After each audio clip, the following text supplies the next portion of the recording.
entender un poco de la anticoagulación. Este es un gráfico que por ahí no reviste mayor importancia, pero sí saber que para el 2028, que nos falta poco y nada, aproximadamente el 2% de la población mundial va a necesitar un anticoagulante. Eso, 2% dirán, es muy poco, pero es muchísimo.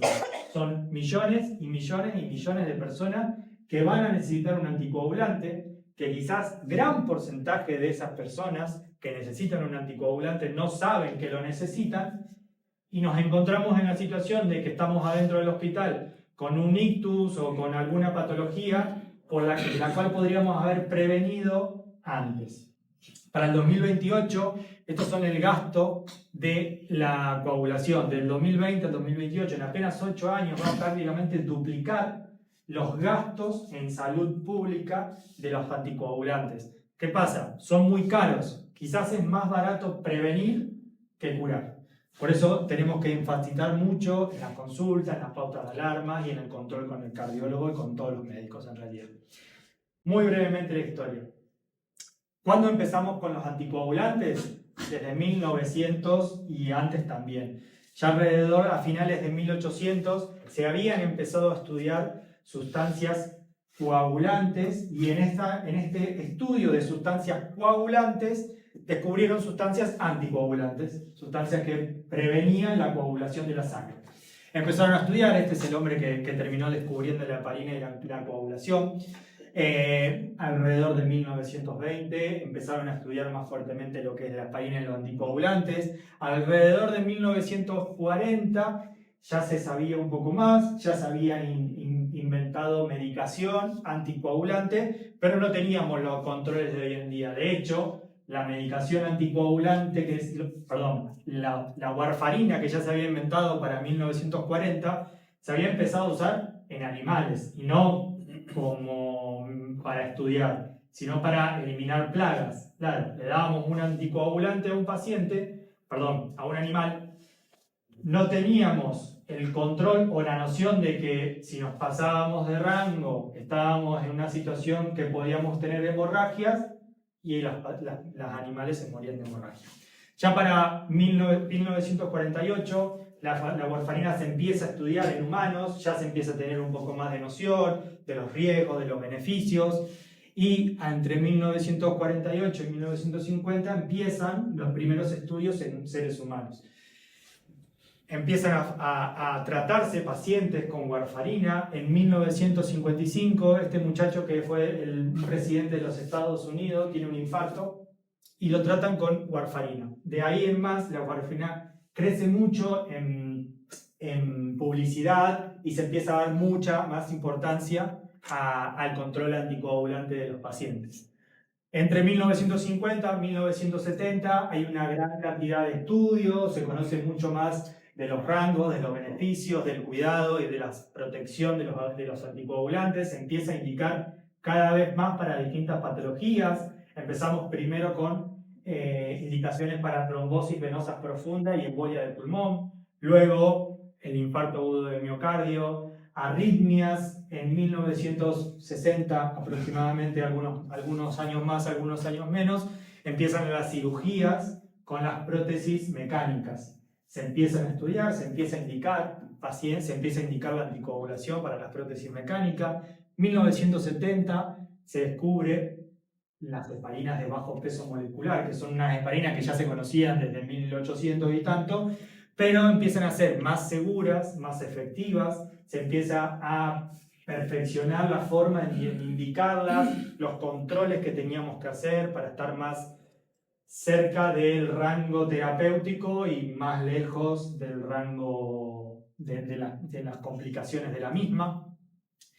De ahí en más se empiezan a estudiar cada vez más las heparinas, la warfarina, empieza el sintrón, el acenopumarol, que es la droga del mismo, empiezan a indicarse cada vez más, crecen en gran proporción las cirugías, las prótesis, la fibrilación auricular, las indicaciones para trombosis venosa profunda, se empiezan a estudiar todos los mecanismos de acción de las enfermedades que generan coágulos, se empieza a indicar más en ellas, pacientes con cardiopatías congénitas complejas, también se lo empieza a estudiar con anticoagulantes. Llegamos al 2000 aproximadamente, donde empiezan a crecer la investigación de nuevos anticoagulantes de acción un poco más directa sobre los distintos factores de la coagulación. Tienen mejor beneficio, mejor eficacia, mejor seguridad. Ya en el 2008 aquí en España se empieza a comercializar el Dabigatran como tratamiento anticoagulante de acción directa con una pastilla que nos evitaba los controles del Sintrón y del acenocumarol. De ahí en más que tuvimos un gran crecimiento respecto a los nuevos anticoagulantes o los anticoagulantes de acción directa que vamos a hablar en un ratito. Hablé de anticoagulación, de coagulantes. ¿Qué son los anticoagulantes? Los anticoagulantes son medicamentos que nos ayudan a prevenir la formación de coágulos en la sangre o a evitar que coágulos que ya tenemos adentro del cuerpo sigan creciendo y darle tiempo al mismo organismo a que los vaya degradando y eliminando por sí solo. Se los conoce como diluyente de la sangre. Quizá alguna vez le hayan dicho que le hace la sangre más líquida o que no les permite que se espese más. En realidad no hace que la sangre sea más líquida, sino que hace que cuando tengamos determinada patología o determinado evento, la sangre no se coagule, ¿vale? Pero en realidad no es que la sangre está más líquida, sino que evitamos que se formen coágulos. Esto que está aquí, que está con números romanos, con siglas romanas, con flechitas, con direcciones, todo eso es lo que nosotros estudiamos y esto es lo que llamamos la cascada de coagulación. Esto pasa en el cuerpo cuando tenemos un cortecito o una patología, el cuerpo va activando estos numeritos romanos de uno en uno, de uno en otro, que termina la cascada con la formación del coágulo de fibrina, ¿vale? Lo que hacen los anticoagulantes es actuar en esta cascada, que no hace falta que la estudiemos ni la aprendamos, pero cada uno de los anticoagulantes va a actuar en diferentes lugares de esta cascada de coagulación para evitar el fin, que es la formación del coágulo. Las indicaciones principales de la anticoagulación. Acá voy a hablar un poquito más sobre las distintas patologías que seguramente alguno de ustedes se va a sentir identificado, que por la cual le indicaron la anticoagulación. Estas son las principales patologías. ¿Hay algunas más? Sí, hay algunas más, pero me pareció un poco correcto hablar de las principales y hablar un poquito más de ellas para que entiendan un poco más el por qué están anticoagulados. La principal, la vedette por lejos, es la fibrilación auricular, ¿vale? Es una arritmia auricular que puede generar trombos adentro del corazón. Ya la vamos a explicar un poquito más. Las prótesis mecánicas, ¿por qué no las biológicas? Las prótesis mecánicas se colocan en el corazón, ya vamos a hablar también, cuando tenemos algún problema en una de las válvulas del corazón.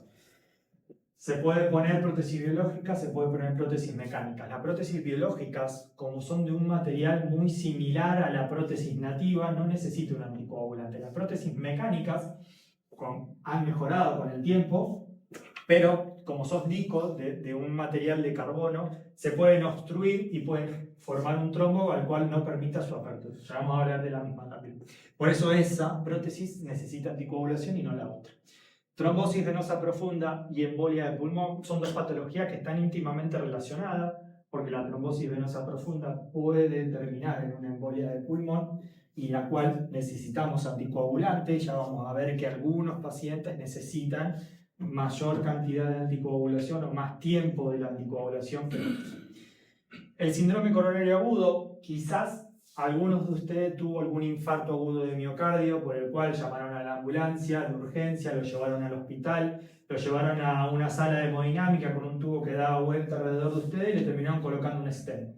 En ese momento de la colocación del stent, muy probablemente algunos de ustedes le pusieron anticoagulantes de los que van endovenosos, los frasquitos de Parina. También no vamos a hablar de eso porque en general posterior al síndrome coronario agudo no se indica de rutina un anticoagulante. Sí, aspirina, ticagrelor, clopidogrel, que son otra familia, otra charla, cuando quieran. Pero sí, en ese momento de la colocación del stent, quizás muy probablemente le colocaron heparina endovenosa. Trombofilias, y las trombofilias son enfermedades no tan comunes, pero un poco comunes. Son enfermedades que en general actúan o alteran esa cascada de coagulación que vimos antes. En algunos de esos numeritos romanos puede haber alguna pequeña alteración que genere la predisposición de generar coágulos por sí solos.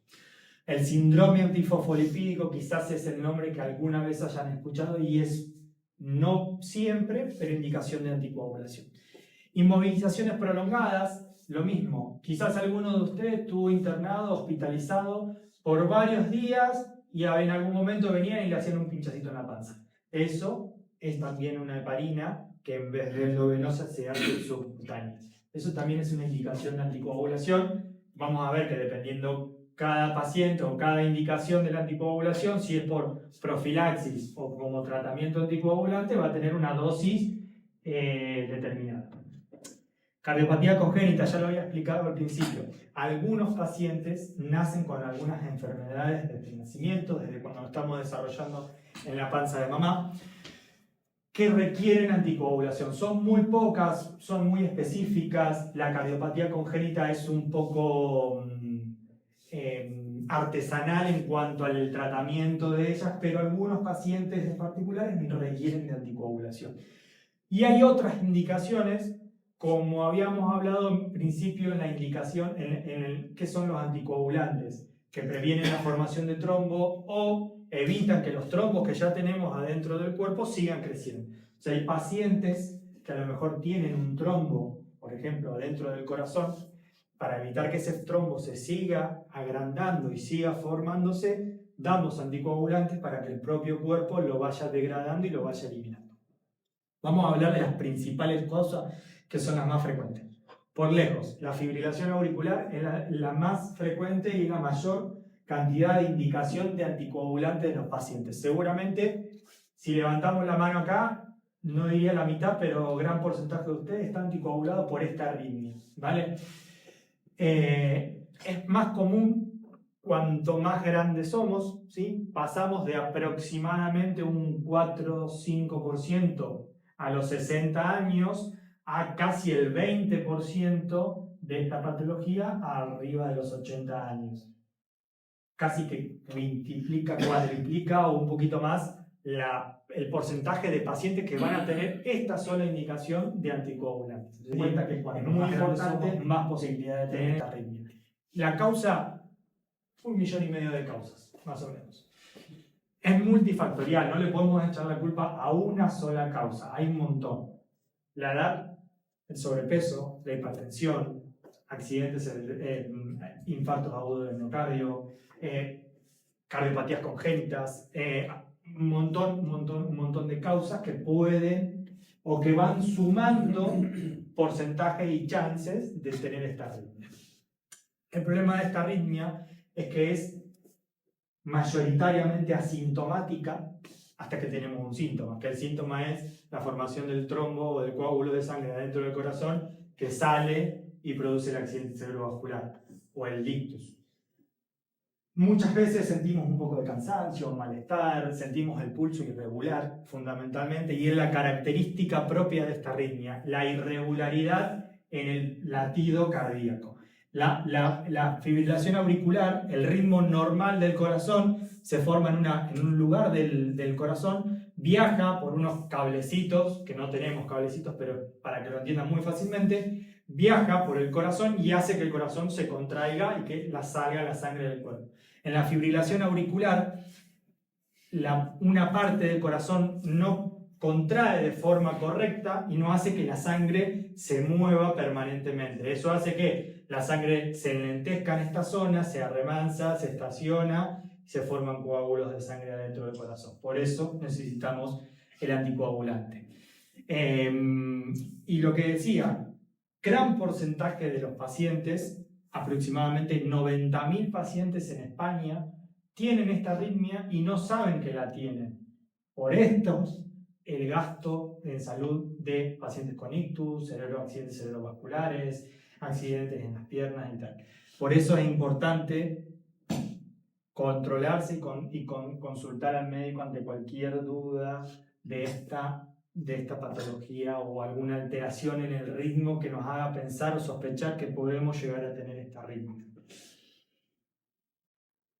Prótesis. Las prótesis, sobre todo las prótesis mecánicas, son de un material de carbono que reemplazan las válvulas nativas, ya sea porque tenemos una insuficiencia, es decir, que las válvulas no cierran del todo bien y la sangre vuelve para atrás de forma severa, o que no abre del todo bien de forma severa, entonces tenemos que reemplazarla. Es la segunda causa más frecuente. Las prótesis han evolucionado mucho. Teníamos en 1950, 1960, teníamos una prótesis con una bolita o una bola que se movía y dejaba pasar la sangre. No era muy fisiológica, la sangre tenía que dar vueltas para sortear esa pelotita, esa bolita que tenía para poder seguir adelante. Generaba muchos coágulos. Han aumentado, han mejorado las prótesis. Había prótesis de un solo disco, la cual no se terminaban de abrir por completo, entonces lo mismo, la sangre tenía que ir en un sentido, en una dirección que no era lo normal, generaba muchos trombos. Esta prótesis se sigue poniendo, pero la más frecuente que seguramente algún paciente de aquí tiene es la prótesis de dos discos, que abre completamente y la sangre permite un flujo más normal o habitual que las otras. La indicación va a depender, ya lo hablamos, ¿por qué hay biológicas, por qué hay mecánicas? Va a depender un poco de varios factores, no es uno solo. Quizás la edad es uno a tener en cuenta, pero la historia clínica del paciente, la anatomía del paciente, la indicación fundamentalmente también, hay que tener en cuenta eso a la hora de indicar una u otra. Las biológicas no van a anticoagularse, las mecánicas se van a anticoagular, requieren controles. Lamentablemente hoy en día no existen los nuevos anticoagulantes o los anticoagulantes de acción directa para estas prótesis, por eso seguimos indicando el Sintrom o el acenofumarol con los controles que tenemos que tener para ella. Como es que solo está indicado el acenofumarol o la warfarina en estos casos. Ya va a llegar en algún momento, esperemos que lleguen los nuevos anticoagulantes estas. Ha habido algunos estudios a lo largo del tiempo de que probaron indicar nuevos anticoagulantes para estas válvulas. Todavía no han resultado beneficiosos en comparación al uso de la warfarina y el acenofumarol. Por eso, de momento, seguimos con estos dos medicamentos para esta prótesis. La trombosis venosa profunda y la embolia del pulmón son dos patologías que están íntimamente relacionadas. En general, la trombosis venosa profunda se da en las extremidades inferiores. No todos los pacientes hacen trombosis venosas profundas, pero tenemos que tener una cierta predisposición a generar los coágulos en los miembros inferiores. Tenemos que tener un estado de mayor capacidad de coagulación. Cuando tenemos este porcentaje de mayor hipercoagulabilidad ante pacientes que han tenido cáncer, embarazos, tratamientos con hormonas, traumatismos o cirugías en los miembros inferiores, pueden generar mayor coagulabilidad y generar trombos. Hay que tener un éxtasis circulatorio, como les dije, la sangre se tiene que enlentecer para que se estacione un poco y tenga la capacidad de coagularse. Cuando tenemos esto, fundamentalmente con la fibrilación auricular, cuando la función del corazón no es correcta, también puede ser. Las inmovilizaciones o las parálisis pueden generar que la sangre no circule de forma correcta y poder generar este trombo.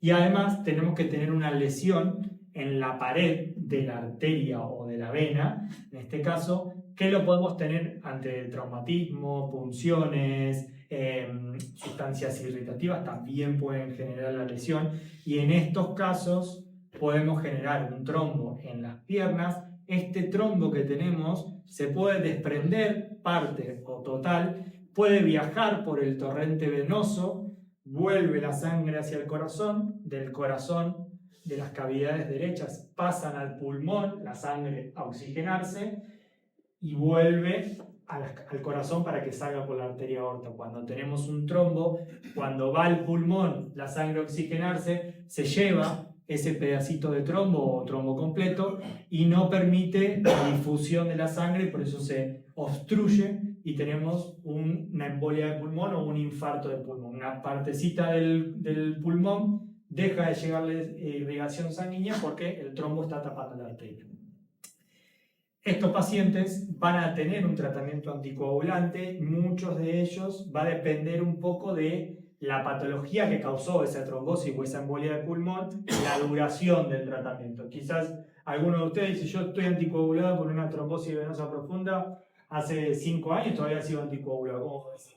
Puede ser. Y algunos pacientes solamente están algunos meses anticoagulados. Va a depender de qué llevó a generar ese trombo en las piernas. Si fue algo que es momentáneo o algo que es transitorio, como por ejemplo una cirugía o una inmovilización, el paciente vuelve a caminar sin ningún problema, esa coagulación va a tener una determinada tiempo, alrededor de unos meses. En cambio, si es recurrente, si nos vuelve a pasar lo mismo, evidentemente hay algo que nos está generando estos trombos y necesitamos una coagulación o más prolongada o indefinida.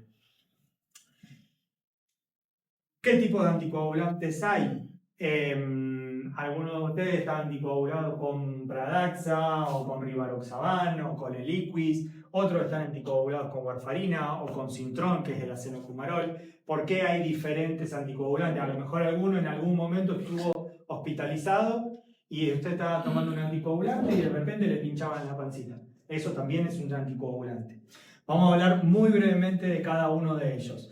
Los inhibidores de la vitamina K son la warfarina y el acenocumarol. ¿Qué hacen estos medicamentos? Si se acuerdan, la cascada de los números romanos actúan en ellos inhibiendo la formación de cada uno de estos, o de la mayoría de ellos, evitando la formación del trombo final. Todas estas cascadas de coagulación se activan mediante distintas sustancias, pero una de ellas es la vitamina K. Entonces estos medicamentos inhiben la vitamina K, por eso no se llega a la formación del coágulo.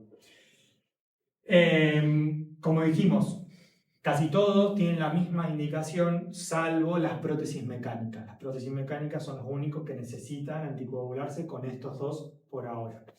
¿Qué tiene de beneficio y qué tiene de contra? ¿O qué tiene de contra? Que necesita un control.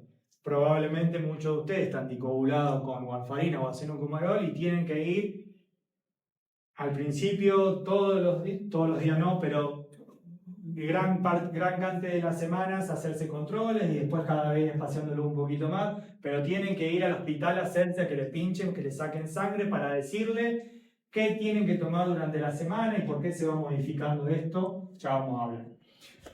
Esa es la contra. Anticoagulantes directos. Algunos de ustedes están anticoagulados con unos nuevos que son el Dabigatran o el Apixaban o el Eliquis.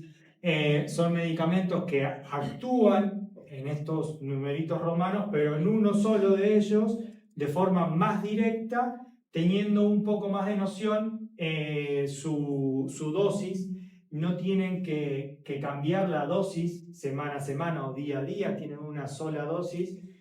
En realidad tienen algunas dosis, ya lo vamos a ver, que se ajustan por algunos parámetros, pero en general todos tenemos determinada cantidad de medicación y tenemos que tomar todos los días esa dosis. Eso sería uno de los pros.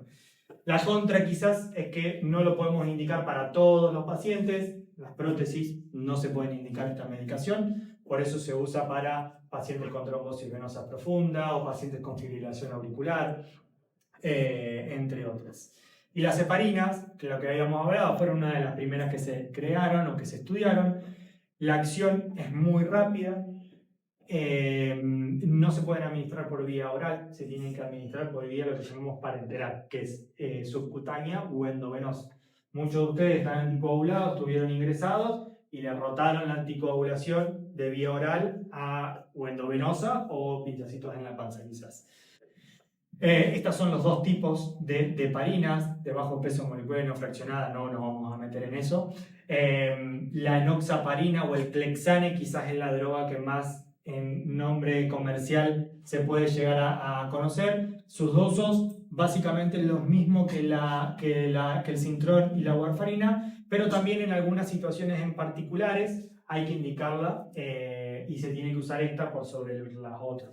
Profilaxis en hospitales, pacientes oncológicos, también necesitan de esta medicación, aunque también pueden tomar las otras, pero en algunas situaciones en particulares se necesita esta medicación. Otro pro, que en algunas de ellas no requieren un control estricto, una monitorización, pero sí hay que, en algunos casos hay que monitorizar porque dependiendo de la patología y la cantidad de medicación que nosotros indiquemos, hay que tener un control para estar en un rango terapéutico y no ni quedarnos cortos de ese rango ni pasarnos para el otro lado.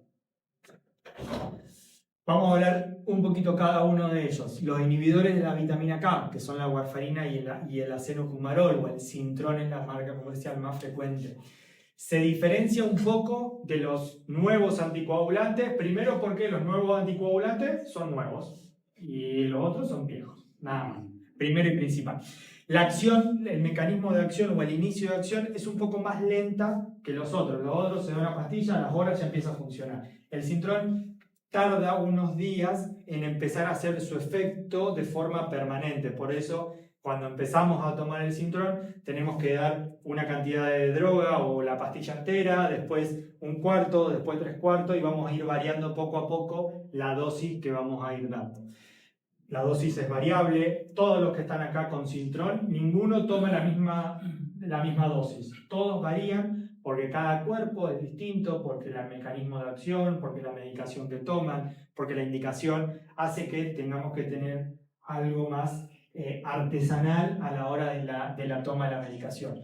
El Sintron, el acenofumarol o la warfarina tienen muchas interacciones alimenticias y medicamentosas. Siempre hay que tener cuidado con esta medicación porque si tenemos, ya lo vamos a hablar, si comemos alimentos con mucho contenido de vitamina K y estos medicamentos son inhibidores de la vitamina K, si estamos dándole mucha vitamina K al cuerpo, probablemente estemos haciendo que estos medicamentos no estén actuando a la dosis que deberían actuar.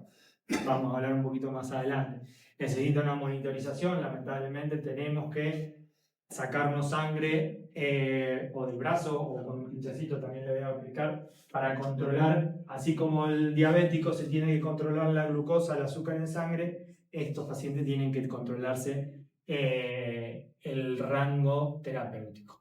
La vida media es larga, no tarda unas horas en eliminarse, por eso siempre tenemos que tener precauciones ante o imprevisto o ante situaciones programadas. Una cirugía, tenemos que charlar con nuestros médicos para programar, ver de qué forma o salimos o nos mantenemos en el rango dependiendo de la cirugía o lo que vayamos a hacer, para evitar tener complicaciones por estos medicamentos. Tienen un antídoto, llegado el caso, tenemos una forma de revertir su dosis rápidamente en algunas situaciones. Esto que está aquí es la explicación del control que tenemos que tener con este tipo de medicamentos. Lo voy a explicar en la siguiente diapositiva o en la que le sigue, pero cada paciente, como dijimos, tiene una indicación y una dosis de rango terapéutico determinado dependiendo de su patología. Como dije, tiene muchas interacciones alimenticias y medicamentosas. Estamos tomando no solamente un solo medicamento, sino que estamos tomando varios medicamentos. Cada uno de ellos puede interactuar con el Sintron o con el acenofumarol o con la warfarina, haciendo que su potencia se eleve y nos pasemos de ese rango terapéutico, o haciendo que su potencia disminuya y no estemos fuera del rango terapéutico, con los dos riesgos que eso implica. Los analgésicos son unos medicamentos que en principio están permitidos, siempre hay que tener precaución con lo que tomamos. El paracetamol quizás es la droga que más se familiariza con el paciente anticoagulado, siempre teniendo precauciones propias del paracetamol. No nos vamos a andar tomando 8 miligramos de paracetamol porque nos va a hacer mal el paracetamol, no el Sintron. Pero sí teniendo la precaución de la dosis que tomamos. Y hay algunos analgésicos o antiinflamatorios que potencian el efecto de los anticoagulantes, pasándonos del rango terapéutico y pudiendo hacer que tengamos que tener, por ejemplo, algunos sangrados. La aspirina quizás, o el Adiro, es aquí más conocida, es una de las drogas que muchos de ustedes quizás están tomando y hay que tener precauciones. El naproxeno también es un antiinflamatorio que se da, que puede potenciar el efecto del acenocumarol, de los antivitamina K. Este es un gráfico que a mí me gustó, está en internet, se encuentra muy fácil información acerca de los alimentos que pueden o que en realidad tienen que tener noción de que tienen alto contenido de vitamina K. No es que los que están en rojo no los podemos tomar, no están eliminados de nuestra dieta. Tenemos que tener una dieta equilibrada, pero sabiendo y teniendo la precaución de que si constantemente estamos comiendo en rojo, probablemente la medicación que estemos tomando, la warfarina o el acenocumarol, no esté llegando a su efecto correcto. La asociación, si me quiere interrumpir por algo, me interrumpe cuando quiera, por favor. El alcohol, el tabaco, los té tienen alto vitamina K. ¿Lo pueden tomar? Sí, lo pueden tomar, pero tienen que tener la precaución de que si los tomamos constantemente, probablemente estemos haciendo que los antivitamina K no estén haciendo su efecto deseado. Ojo con las dietas herbolarias, también pueden tener alto contenido de vitamina K. Consultar al médico antes de iniciar alguna de ellas. Y después hay algunos algunos alimentos que por su bajo contenido de vitamina K están indicados. Pero lo mismo, si vamos a comer todos los días espagueti, todos los días macarrones, todos los días harina, todos los días pan, probablemente estemos bien anticoagulados, pero vamos a tener diabetes. Entonces, un poco y un poco. Los nuevos anticoagulantes, los que se inventaron a partir del año 2000, 2008, empezaron los nuevos. Estos son algunos de las marcas comerciales más frecuentes o de las primeras marcas comerciales que son más conocidas. El Pradaxa, el Xarelto, el Eliquis, Lixiana, son marcas comerciales que quizás están familiarizados porque algunos de ustedes están anticoagulados con estos. Su acción es muy rápida. Nosotros tomamos la medicación y a las pocas horas ya empezamos a tener un efecto anticoagulante. La dosis es fija. Nosotros indicamos 20 miligramos de Rivaroxaban y es 20 miligramos para todos, salvo algún caso en particular en el cual tenemos que bajar la dosis, pero en líneas generales todos los días vamos a tener una dosis preestablecida. Tiene muy pocas interacciones alimenticias, obviamente hay que tener cuidado con el tracto digestivo y los anticoagulantes, vamos a hablar en las precauciones de ello. No requiere una monitorización estricta y continua, la vida media es corta, lo mismo, así como su efecto es muy rápido, lo dejamos de tomar y a las pocas horas ya no tenemos el efecto anticoagulante. Cuidado con olvidarnos alguna toma, precaución con alguna cirugía, siempre hablar con el médico antes de esto. Y también tienen antídoto por el cual en alguna situación en particular podemos revertir el efecto. Esto es lo que le decía. Todos los pacientes tenemos que tener la misma dosis de anticoagulante, salvo algunas situaciones en particulares, que va a hacer variar la indicación principal de cada uno de ellos.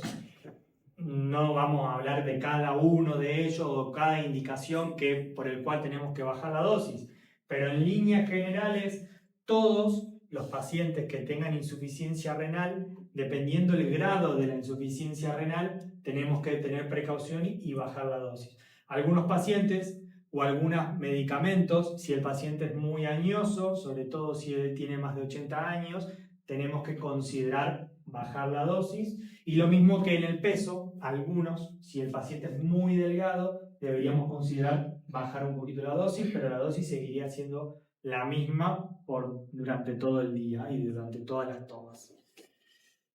Las heparinas, para hablar muy brevemente, como ya habíamos hablado, son medicamentos que necesitamos hacer o un pinchacito o endovenosa. Se varían un poco cada una de ellas.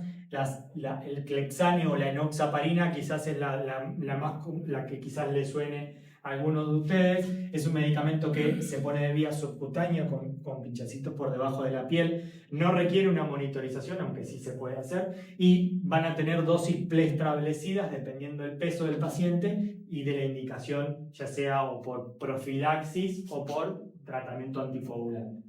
Lo mismo que las heparinas no fraccionadas que ya vienen en un frasquito, estas son las que se colocan cuando tenemos un infarto. Antes de colocar el stent se pone esta medicación. Se pueden ir tanto por vía endovenosa como por vía subcutánea. Estas sí requieren una monitorización un poco más estricta y lo mismo que la dosis va a depender del peso del paciente y de la indicación propia de la heparina. Importancia del control y del monitoreo. Fundamentalmente, la importancia del control y del monitoreo se da en los pacientes que están tomando inhibidores de la vitamina K, la warfarina o el acenocumarol. ¿Qué pasa? Nosotros cada X cantidad de días tenemos que ir al hospital a que nos saquen sangre, a que nos hagan un laboratorio, que nos digan, estás bien, seguí con la misma dosis, no, hay que cambiarla. Los lunes tomate 2 miligramos, los martes 1, los miércoles 3 y así, y van cambiando. Eso día a día, mes a mes, año a año, hasta la terminal. ¿Por qué? Porque en el laboratorio, en el hospital, nos hacen un análisis que es esto, que es la razón normalizada internacional o RIN. A lo mejor en el laboratorio lo ven como RIN. ¿Qué es eso? Es una razón normalizada internacional en el cual se determina que los pacientes que por X motivo tengan que estar anticoagulados tienen que estar en un rango terapéutico. Normalmente, un paciente que no está anticoagulado tiene un RIN de 1, ¿vale? Y el paciente que necesita una anticoagulación, por ejemplo, por una fibrilación auricular, tiene que estar 2 o 3 veces más anticoagulado que un paciente normal. Básicamente eso es el control del RIN. Cada indicación por cuál le indicamos el anticoagulante tiene un RIN o un rango determinado. En general se mantienen todos entre 2 y 3,5, pero cada paciente es distinto a otro, cada patología es distinta a otro, entonces a veces necesitamos un poquito más del control, necesitamos tener un poquito más alto y a veces un poquito más bajo. Fundamentalmente, la fibrilación auricular tiene que estar en un rango entre 2 y 3 del RIN, y la prótesis, por ejemplo, que son las dos patologías más frecuentes, tienen que estar un poquito más anticoagulados, entre 2,5 y 3,5. ¿Qué pasa si estamos en 5? Tenemos más riesgo de hemorragia, como la sangre está más anticoagulada, si tenemos un cortecito o alguna patología, evitamos que la sangre se coagule y podemos tener más riesgo de hemorragia.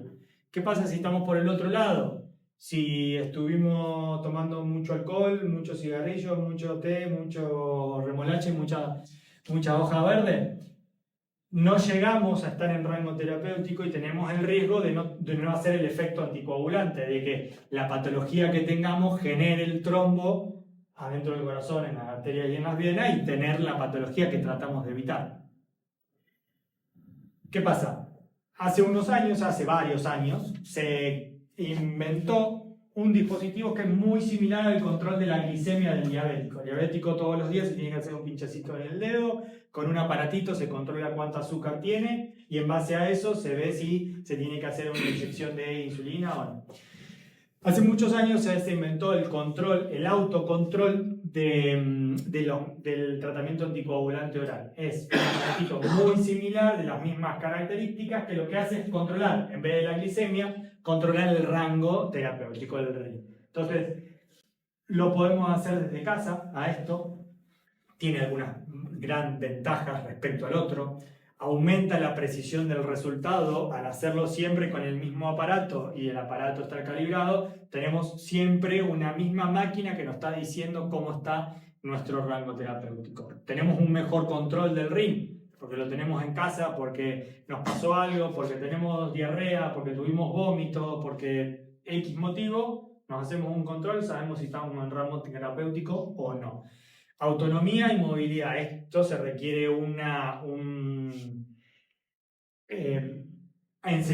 aprender a hacerse el control, y una vez que tenemos el control, tenemos totalmente autonomía, lo podemos hacer las veces que nosotros querramos o los días que nosotros querramos. Tenemos con este autocontrol mayor tiempo de permanencia en el rango terapéutico. Más días estamos en este rango terapéutico, más días estamos mejor anticoagulados, menos días estamos o en riesgo de hemorragia o en riesgo de tromboembolismo, por el cual estamos haciendo efectiva la medicación. No tenemos necesidad de extracción de sangre, no tenemos que ir al hospital, esto se hace desde casa, podemos hacerlo todas las veces que queramos ante cualquier precaución o ante cualquier imprevisto.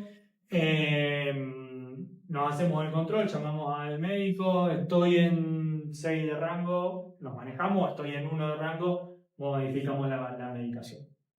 Por eso es importante. La asociación me había comentado un poco cómo es la actualidad de este aparatito.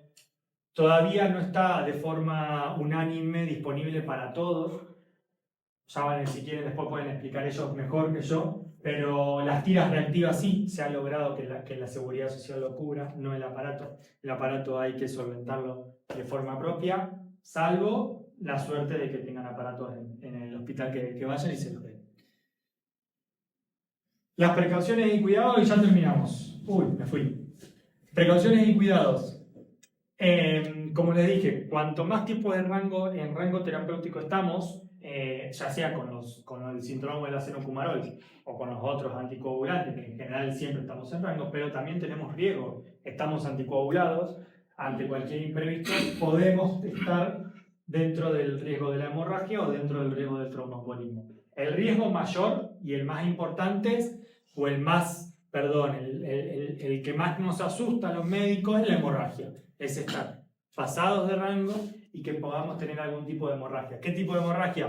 Bueno, hemorragias nasales que no se detienen, dolores intensos de cabeza asociados a vómitos, pueden ser signos de un accidente cerebrovascular, pérdida brusca de la visión, también puede ser un signo de accidente cerebrovascular, vómitos con sangre, significa que nuestro sistema digestivo está sangrando en alguna parte y estamos eliminando esa sangre, tanto por los vómitos como por abajo, por las heces. También ese de color negro, ese de color más con sangre propia, también pueden ser precaución o cuidado de que estamos fuera de rango o que estamos simplemente sangrando porque estamos anticoagulados.